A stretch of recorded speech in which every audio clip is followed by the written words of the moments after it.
Channel 2 Action News is taking you inside a raid of the Fulton County Jail.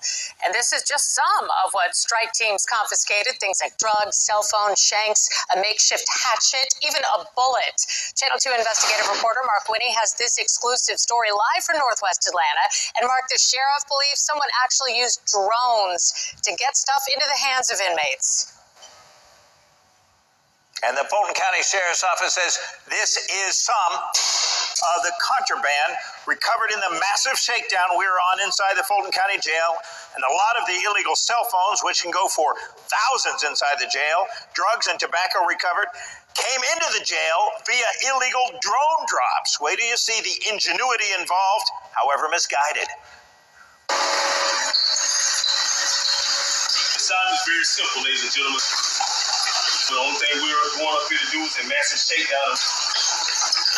We're looking for any weapons, drugs, or any contraband that the inmates are not supposed to have. Sheriff Pat Labat says the Fulton County Sheriff's Office jail strike team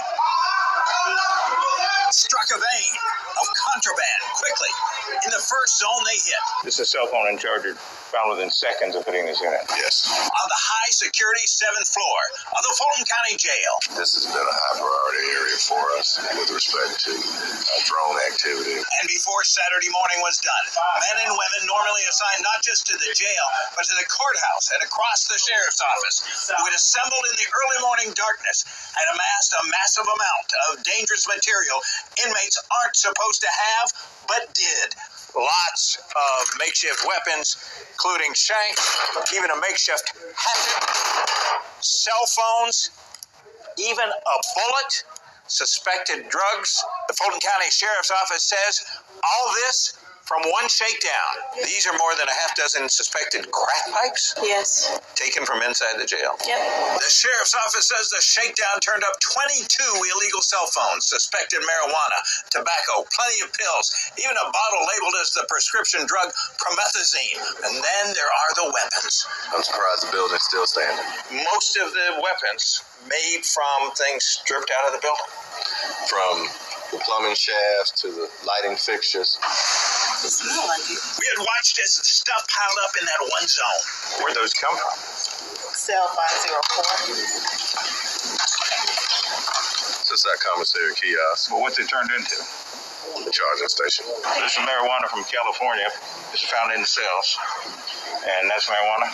Yes, sir. So the inmates burning, they'll use, as you can see, exposed wires up as their light fixtures, so they'll use that to start fires, and then they will just sit there until they can melt away the plastic. So the reason why now the inmates burn the holes inside of the windows is because they're using drones. We told the story of drones in prisons, but drone drops are now a major factor in the contraband trade at the Fulton County Jail. Absolutely. Some have crash landed, and ultimately with different types of payload. Ain't trial. 15 on right. I'm awaiting trial. Innocent or guilty? I'm innocent.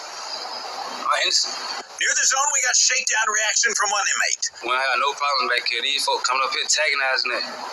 We ain't got no problems up here. The inmate we interviewed on camera earlier this morning, what'd you find in the cell he shares with somebody else? We collected 2 cell phones out of that cell. You know anything about a couple of cell phones? No name about no contraband. No name about no contraband, no cell. I'm here awaiting trial. In fairness, Natalie Ammons with the Sheriff's Office says there is no way to know if the cell phones belong to the inmate we interviewed, a cellmate, or someone else, and he was not charged with him.